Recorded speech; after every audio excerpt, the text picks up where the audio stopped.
Si de ta bouche, tu reconnais devant tous que Jésus est le Seigneur, et si tu crois de tout ton cœur que Dieu l'a ressuscité d'entre les morts, tu seras sauvé. Car c'est par le cœur que l'on croit. Et Dieu rend juste la personne qui croit. C'est par la bouche qu'on affirme, et Dieu sauve celui qui fait ainsi. Mais comment feront-ils appel à lui sans avoir mis leur foi en lui? Et comment mettraient-ils leur foi en lui sans en avoir entendu parler? Et comment en entendront-ils parler si personne ne l'annonce? Et comment l'annoncera-t-on s'il n'y a pas des personnes envoyées pour cela? Comme le déclare l'Écriture, qu'il est beau de voir des porteurs de bonnes nouvelles. Mais tous n'ont pas accepté la bonne nouvelle. Ésaïe disait déjà, « Seigneur, qui a cru à la nouvelle que nous proclamons ?» Ainsi, la foi vient de ce qu'on écoute vraiment. Si la foi vient de ce qu'on écoute vraiment, la bonne nouvelle proclamée, et cette nouvelle est l'annonce de la parole du Christ. Amen.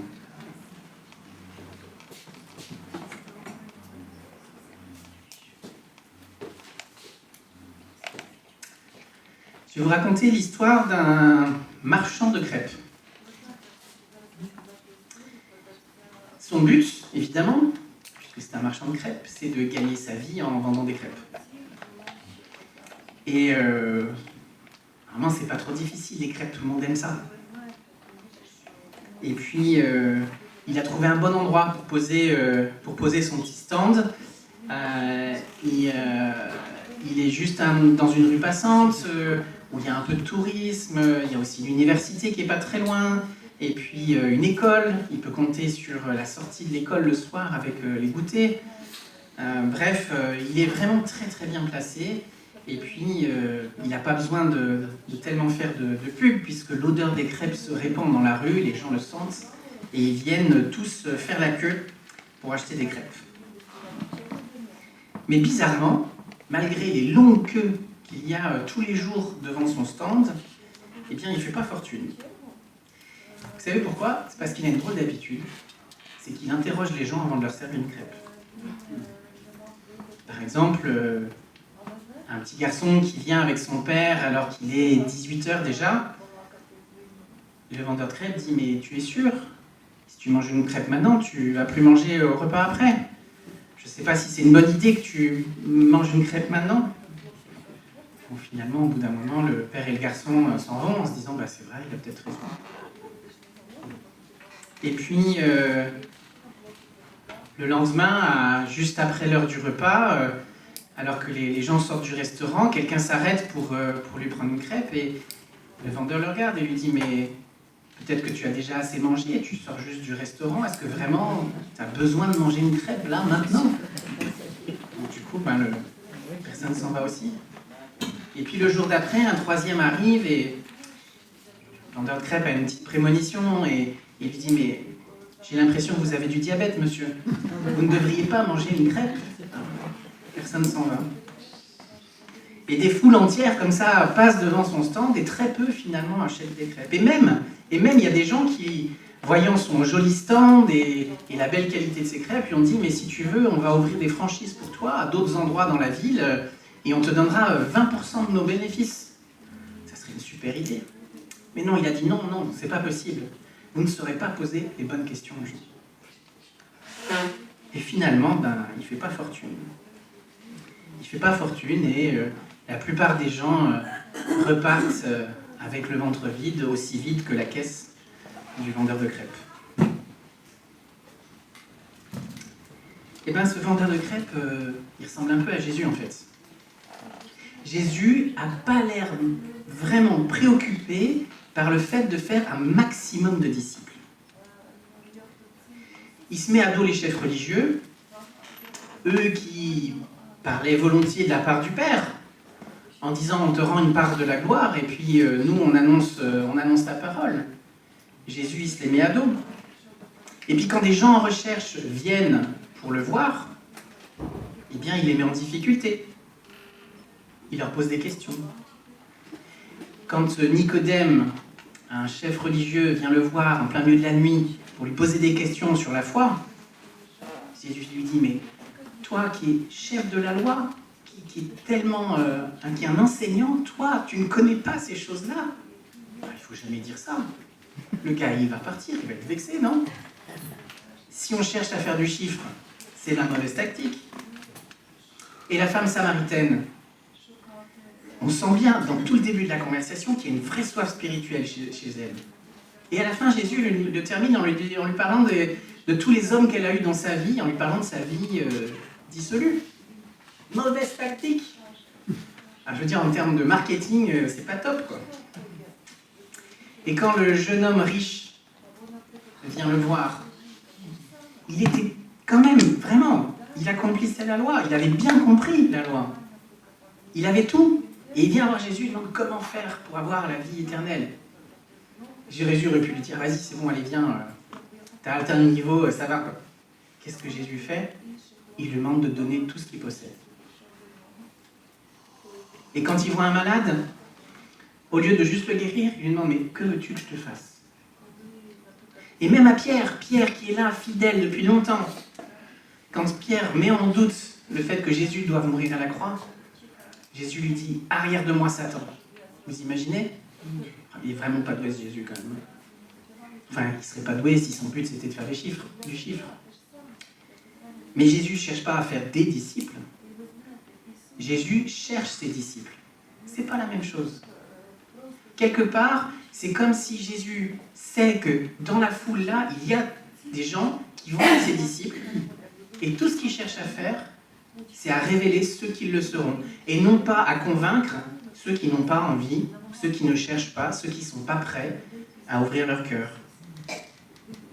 Ceux qui vont être capables de discerner dans le miracle de la multiplication des pains que le royaume de Dieu est proche, et non pas juste du pain pour nourrir le ventre. Ceux qui vont, quand Jésus va dire, il va dire si vous ne mangez pas mon corps et si vous ne buvez pas mon sang, vous ne pouvez pas entrer dans le royaume de mon Père. Et là, il y a plein de gens dans les fouilles qui disent oh là là, ces paroles sont dures, viens, on s'en va.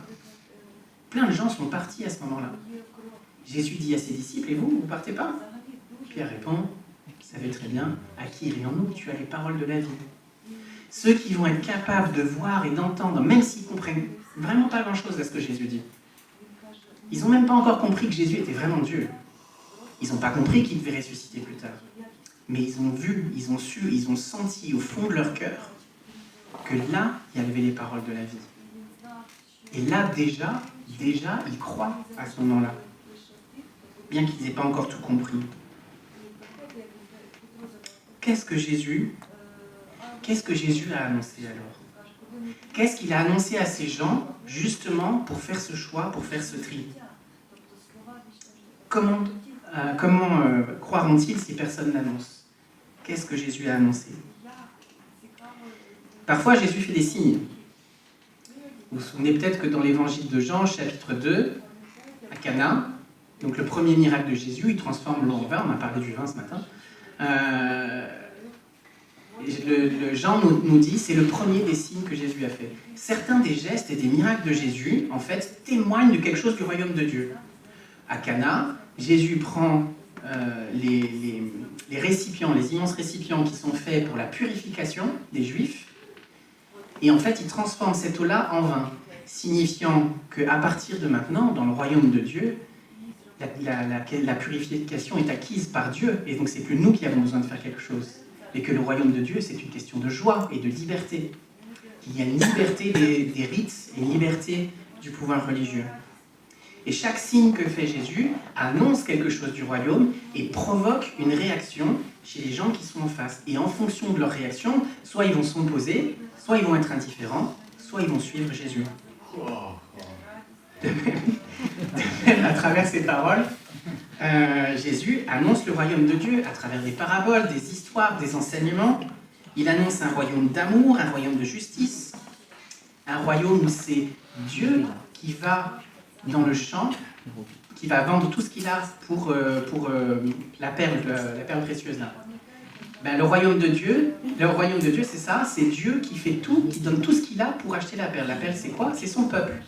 C'est pas moi, c'est nous tous. C'est nous qui sommes précieux. Jésus annonce à travers ça quelque chose qui est très différent de ce que les gens ont imaginé. Et en fonction de ce qu'il annonce, bien que ce ne soit pas un enseignement clair, dogmatique et tout ça, les gens vont se positionner. Et on peut encore penser à son comportement. Jésus annonce le royaume de Dieu à travers des signes, à travers des paroles, mais aussi à travers son comportement. Regardez comment Jésus se comporte avec les femmes. Pour son temps, c'est complètement fou. Jamais un chef religieux ne devrait faire ça. Regardez comment il se comporte avec ceux qui sont méprisés, avec ceux qu'on considère impurs. Passer du temps avec ces gens-là, c'est s'interdire l'entrée au temple, parce qu'après on est considéré soi-même comme impur. Avec ceux qui sont malades, avec ceux qui sont pauvres, mais aussi comment il se comporte avec ceux qui sont riches, avec ceux qui ont du pouvoir. Jésus s'adresse au cœur de chacune de ces personnes pour rencontrer leur désir profond. C'est du cœur que l'on croit. Et donc ce que Jésus cherche à provoquer, c'est pas une réaction intellectuelle, bien qu'il part du message qui soit rationnel dans ce que Jésus dit quand même, mais il cherche à atteindre le besoin profond des gens. C'est pour ça qu'à la femme samaritaine, il lui parle du nombre de maris qu'elle a eu. Parce que le nombre de maris qu'elle a eu parle de la soif qui est à l'intérieur d'elle et qui n'a jamais été étanchée jusque-là. Jésus va aller toucher ce qui, en chacun de nous, est quelque chose de l'ordre du cœur et des aspirations profondes, au-delà de ce que nous-mêmes pensons, de ce dont nous pensons avoir besoin. Jésus sait mieux que moi, Jésus sait mieux que le jeune homme riche, Jésus sait mieux que la femme samaritaine, Jésus sait mieux que Nicodème, il sait mieux que chacun de ces gens, il sait mieux que moi, ce qu'il y a à l'intérieur de moi, et ce qui doit provoquer une réponse de mon cœur. À travers la guérison, à travers l'espérance, à travers la liberté par rapport à l'argent, au lieu d'essayer de convaincre les gens qu'il est bien le Fils de Dieu, qu'il va ressusciter, etc., il n'essaye pas de les convaincre d'une manière logique. Encore une fois, son récit est logique, et il s'appuie sur les textes de l'Ancien Testament, etc. Mais c'est pas ça. Parce que le but de Jésus, c'est pas de convaincre un maximum de personnes. C'est que ceux dans la foule qui vont être prêts à reconnaître le royaume de Dieu puissent le voir à travers lui, puissent l'entendre, puissent le toucher, puissent l'expérimenter. L'œuvre de Jésus, c'est pas une œuvre pour convaincre, c'est une œuvre de révélation et de séparation entre ceux qui vont avoir envie de recevoir le royaume de Dieu et ceux qui ne le voudront pas. Il annonce un royaume à venir, un royaume extraordinaire qui est prêt à étancher les soifs les plus profondes de chaque être humain, mais ce royaume-là, tout le monde ne le veut pas. Jésus ne propose pas de réformer le système en place. Il ne propose pas de réformer le temple. Il ne propose pas de se libérer des Romains, ou il ne propose pas aux Romains de changer, à l'Empire romain de changer d'éthique. Non, il s'adresse vraiment au cœur de chacun. Tout ce qu'il fait, tout ce qu'il dit, vise à s'adresser au cœur de chacun et à aller chercher dans nos cœurs, dans leur cœur, là où est là où peut naître la foi, au plus profond de nos besoins. Finalement, à sa manière, Paul fait un peu la même chose. C'est vrai que l'apôtre Paul, son enseignement est plus dogmatique et un peu plus rhétorique. Mais pourtant, c'est pareil en fait. Paul va présenter les choses, il va se comporter d'une certaine manière, il va dire aux gens de se comporter d'une certaine manière, et face à ça, les gens vont se positionner.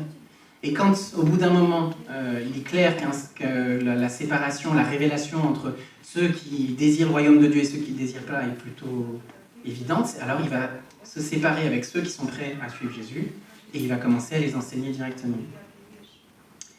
Et dans la Bible, dans le Nouveau Testament, il ne nous demande jamais de faire autre chose. Jamais l'apôtre Paul ne dit aux chrétiens qu'ils doivent s'élever contre l'Empire romain et s'offusquer que dans l'Empire romain, on tue les enfants à la naissance. Aucun texte. Il n'y a pas de manifestation, il n'y a pas de marche pour Jésus, il n'y a pas de fierté à montrer au monde, il n'y a pas de désir que les chrétiens deviennent des hommes politiques ou que l'empereur devienne chrétien. Jamais, à aucun moment, dans aucune page. Ça n'est pas du tout l'objectif. Notre objectif, le témoignage qu'avons-nous à annoncer, Le texte de Paul, comme la manière dont fonctionne Jésus, c'est de toucher les cœurs. Et donc de démontrer à travers nos actes, à travers notre parole, que nous ne sommes pas meilleurs que les autres. Nous sommes les mêmes, avec les mêmes problèmes. Mais nous les vivons différemment. Nous nous comportons différemment. Et quand nous nous comportons comme tout le monde, parce que ça arrive, eh ben on a la capacité de se remettre en question, de demander pardon. Et on peut toujours trouver pardon en Dieu et en sa grâce. Ça, c'est quelque chose d'extraordinaire. La grâce de Dieu, qu'on peut vivre entre nous, mais qu'on peut vivre nous avec lui. C'est quelque chose de spécial.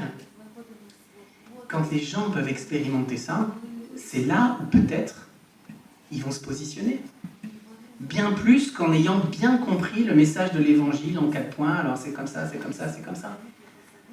Bien sûr qu'il faut exposer l'Évangile à un moment ou à un autre. Mais c'est pas ça l'objectif. Et bien sûr qu'en l'exposant, on parle à la part rationnelle du cerveau. Et on en a besoin, on fonctionne comme ça. Si Dieu renouvelle notre intelligence, on l'a lu dans Romains 12 ce matin, si Dieu renouvelle notre intelligence, parce qu'il nous a créés avec une intelligence, il veut qu'on utilise notre intelligence. Mais ce que Dieu cherche à faire, c'est transformer tout notre être. Il ne veut pas qu'on ait compris l'Évangile. Il veut qu'on soit assoiffé de lui. Il veut que cet Évangile, il aille dans notre cœur. Et donc nous, quand nous témoignons, notre objectif, c'est pas de convaincre l'autre qu'on a raison. Ça sert strictement à rien. Si vous avez peur de l'évangélisation parce que vous vous dites « je ne sais pas convaincre », soyez rassurés. L'évangélisation, c'est pas ça. L'évangélisation, c'est pas ça. Le témoignage, c'est vivre en tant que chrétien, vivre les valeurs du royaume et les partager naturellement dans des relations qui sont des vraies relations. Vous savez, moi, quand j'ai grandi dans une église assez légaliste, où en fait on vivait les choses un peu comme une sorte de conflit de civilisation. Nous les chrétiens, vraiment on était les seuls qui agissions bien, qui faisions le bien ou quoi que ce soit. Les autres forcément ils pensaient faux, tout était faux, tout était mauvais, il n'y avait rien de bon à l'extérieur. Et moi j'ai grandi avec cette idée-là, malheureusement. Et moi qui étais dans mon collège et dans mon lycée, j'étais le seul chrétien évangélique. Et vous imaginez, je ne me suis pas fait beaucoup de copains. Parce que je me sentais vraiment toujours J'avais l'impression que à chaque fois que quelqu'un disait ou faisait quelque chose, il fallait presque que je lui explique que la Bible disait le contraire. Ça marche pas, ça fonctionne pas. Et je pense que c'est pas du tout... Heureusement, le Seigneur m'a guéri de ça. Je pense que c'est pas du tout le message de la Bible et c'est pas du tout la posture de la Bible, ni celle de Jésus quand il témoigne, ni ce que Paul nous demande de faire. On prend 3-4 versets, on les sort de leur contexte et on dit, vous voyez, il faut être prêt à défendre sa foi et machin, tout ça. Mais c'est pas du tout, il faut prendre tout ça dans son contexte. La révélation de Dieu ne sert pas à convaincre, elle sert justement à révéler dans nos cœurs là où est la capacité de la foi, le désir du royaume de Dieu, la soif de Dieu dans nos cœurs et d'y répondre. C'est ça que fait l'Évangile, c'est ça que fait Jésus et c'est ça que nous avons à faire. Je sais, vous allez me dire si Dieu me demande à moi d'être témoin, il a dû se tromper, c'est pas possible, je suis vraiment pas un assez bon chrétien. Je connais aucun chrétien qui soit assez bon. J'en connais pas. Il y en a qui le croient, ça c'est possible, mais je ne connais aucun chrétien qui soit assez bon pour être témoin comme Jésus l'a été. Jésus, c'est le seul témoin fidèle. C'est le seul, vraiment. Il n'y en a pas d'autre. Si Jésus me demande à moi d'être témoin, c'est pas parce qu'il a besoin de moi. C'est pas parce qu'il pourrait pas le faire sans moi. S'il le fait, c'est parce que c'est son désir de m'utiliser. J'ai raconté cette anecdote la semaine dernière, mais pour ceux qui n'étaient pas là, je vous la raconte encore aujourd'hui. J'ai un ami qui est pasteur, dont le fils qui a 4 ans, en tout cas qui avait 4 ans au moment des événements, en fait, ce pasteur me dit, voilà, mon fils, tous les soirs, je lui demande de débarrasser la table. Vous imaginez, à 4 ans, il va falloir être derrière, il va falloir lui dire qu'il a oublié des trucs sur la table, il va falloir renettoyer après lui parce que ça ne sera pas très bien fait, peut-être il faudra ramasser un verre cassé. Donc le père, quand il le fait pas pour avoir lui moins de travail. C'est pas pour lui qu'il le fait. Il le fait pour son fils. Pour que son fils apprenne quelque chose et pour que son fils grandisse. Dieu n'a pas besoin de nous. pour le témoignage. Il n'en a pas besoin, vraiment. Et d'ailleurs, c'est lui qui va changer les cœurs, pas nous. Si Dieu nous demande d'être des témoins, c'est pour nous. Peut-être vous ne savez pas pourquoi, et c'est pas grave. C'est le Seigneur qui fait. Nous, on a juste à lui faire confiance. Et puis, à prier pour ça. Et peut-être, un jour, il nous donne une occasion. Avec notre coiffeur. Non, pas toi, je sais. Mais, avec un collègue, avec un voisin. On n'en sait rien. Bien sûr, on n'a pas envie, bien sûr, ça fait peur, bien sûr. Mais on a quelque chose de spécial à donner. On a quelque chose, dites-vous bien, que parmi la foule qui est autour de nous, il y a des gens qui seront prêts à être des disciples de Jésus. Il y en a. On vit dans un monde et une époque où il y en a moins qu'à une certaine époque. C'est vrai. Et peut-être demain, il y en aura plus. Mais il y en a quand même. Et ceux-là, comment on va les trouver ? Charles Spurgeon disait que si la marque du salut, c'était une trace jaune dans le bas du dos, il passerait son temps à soulever des t-shirts. Mais puisque la marque du salut, c'est la réponse à la prédication de l'Évangile, alors il prêchait l'Évangile. Je mettrais un petit bémol, je dirais vivre l'Évangile. Ça inclut la prédication pour ceux qui sont prédicateurs. Mais on est tous différents, on a tous des dons différents, on a tous des manières d'être différentes. Jésus ne nous demande pas d'être autre chose que ce qu'on est, mais de l'être en étant lumière du monde. C'est ça, être lumière du monde. C'est être des êtres humains normaux au milieu des autres pour que se révèlent ceux qui vont pouvoir être disciples de Jésus. Il faut qu'ils aient quelque chose à voir, il faut qu'il y ait une lumière quelque part pour qu'ils puissent dire « Ah oui, c'est ça que je veux ». Mais comment l'entendront-ils? Comment la verront-ils, cette lumière, si personne ne l'annonce? Des fois, on a du mal aussi parce qu'on ne comprend pas à quel point notre foi est pertinente dans le monde d'aujourd'hui pour les gens qui nous entourent. Il y a un discours, les gens disent des choses et cherchent des choses et tout ça, et on se dit mais au milieu de tout ça, qu'est-ce que vient faire notre foi? Mais les besoins fondamentaux de l'être humain sont toujours les mêmes. Il y a des femmes samaritaines, il y a des Nicodèmes là dehors, il y a des jeunes hommes riches, ils sont là dehors quelque part. Et Dieu les cherche. Dieu est déjà en train de faire quelque chose dans leur vie. Et à un moment ou à un autre, peut-être, eh bien, je serai sur son passage. Qui sait? On a eu un voisin à une époque qui habitait 2 étages au-dessus, et qui, un jour, qui était très gentil, on se disait bonjour, mais il n'y avait pas plus d'échanges que ça. Bon, évidemment, il sait qu'on est chrétien, là c'est difficile de le cacher. Et il savait que j'étais le pasteur, on avait déjà discuté un peu, voilà, il était très gentil, on n'était jamais allé vraiment ni même dans le personnel, même pas en discuter de l'actualité, vous voyez, c'était vraiment la base. On parlait de l'immeuble ou de la météo, mais rien de plus que ça. Puis un jour, il a vu qu'on faisait des travaux, et il a dit, je vais vous filer un coup de main. Et donc il nous a filé un coup de main, c'était chouette, il est resté une bonne demi-journée avec nous, on a isolé, il y avait du vent qui rentrait par au-dessus, là, on a isolé depuis l'extérieur avec lui, il nous a aidé à trouver une solution et tout ça. J'aurais pas fait exactement pareil, mais puisqu'il était là pour nous aider, on va pas... Voilà. Et puis, de fil en aiguille, grâce à ça, on a parlé un peu plus, mais de la vie. Je veux dire, je sais pas... Vous me connaissez peut-être suffisamment pour savoir que mon but dans la vie, c'est pas de déballer le message de l'Évangile à quelqu'un qui n'a pas envie de l'entendre. Et puis un jour, on a fait, vous vous souvenez, les soirées avec... on a fait les soirées avec Marie-Bess, désolé. Je n'ai pas encore trouvé de nom. Et je me suis dit, tiens, peut-être qu'il viendra. Donc je l'ai invité à venir. Et il m'avait dit, oui, je viendrai peut-être. Honnêtement, en disant que je suis là, j'ai invité je ne sais pas combien de personnes à venir à des trucs qu'on faisait avec l'église. C'est un des rares qui est venu, il y en a eu 3 ou 4, pas plus. Et bon, bref, je lui ai proposé en me disant, s'il a envie de venir, il viendra.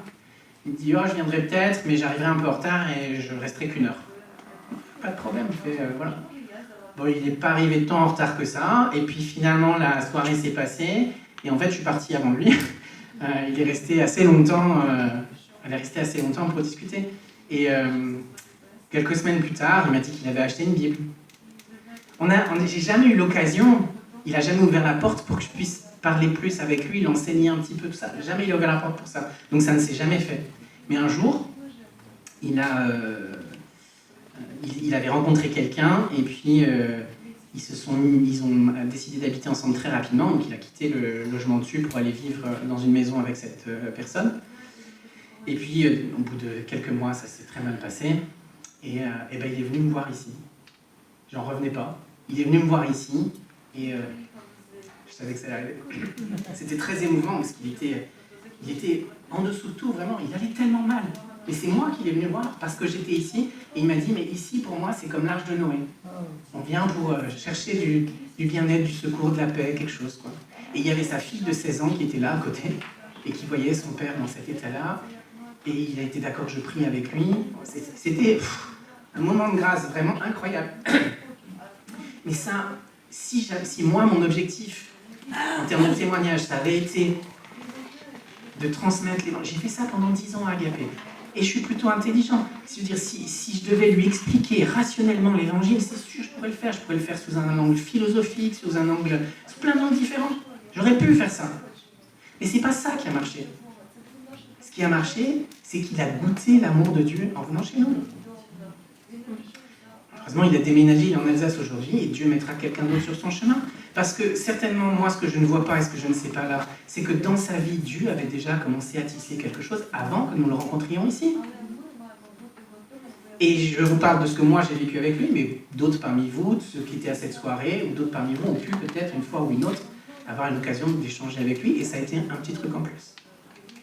Pour révéler chez cet homme, eh bien, cette soif de quelque chose qui n'existe qu'en Dieu, qu'en Jésus. Des fois, on ne voit pas, on ne réalise pas à quel point notre foi est pertinente sous différents aspects. Et du coup, on n'assume pas. Alors, ce que je vais vous proposer cette année, puisque c'est un peu notre projet pendant encore peut-être les 1 ou 2 années qui viennent, c'est de réfléchir et de discerner un peu comment Dieu veut que nous témoignons. C'est qu'à peu près une fois par mois, je pense, je vous ferai une prédication sur la pertinence de la vision du monde chrétienne, sur la vision du monde qui est dans la Bible, sous un aspect particulier. Peut-être ça sera sur l'esthétique, peut-être ça sera sur les relations, peut-être ça sera sur 4 ou 5 trucs comme ça. Je vous proposerai ça une fois par mois, et peut-être dans certains groupes de maison, vous aurez l'occasion ensuite d'échanger un peu plus là-dessus. Mais comprenez bien que quand je ferai ça, le but du jeu, ça ne sera pas de vous faire penser qu'on est les meilleurs. Ça ne sera pas de vous donner des arguments pour convaincre les autres. Mais ça sera pour que vous puissiez voir à quel point et de quelle manière, oui, l'Évangile répond vraiment aux questions des gens qui nous entourent et aux aspirations profondes des uns et des autres. Peut-être ça vous touchera personnellement pour vous, et certainement moi je recevrai des choses dans ce temps de préparation, mais pour que vous puissiez y penser et vous dire, mais oui, c'est vrai, et que vous n'ayez pas honte de ce que vous vivez avec Dieu, et que vous puissiez le partager simplement avec les gens qui vous entourent, parce que Jésus cherche ses disciples. Il ne cherche pas des disciples, il cherche ses disciples. Et ces disciples, il y en a. Il y en a tout autour de nous. Peut-être pas beaucoup, peut-être juste quelques-uns, mais il y en a. Et ceux-là, il les cherche, il les appelle, et il veut être leur berger, comme il est nous, notre berger. Et ce que nous vivons, nous, eh bien, je le souhaite à tout le monde de le vivre. Et en tout cas, à tous ceux qui sont déjà en train d'être préparés, Seigneur, pour recevoir cette parole. Amen.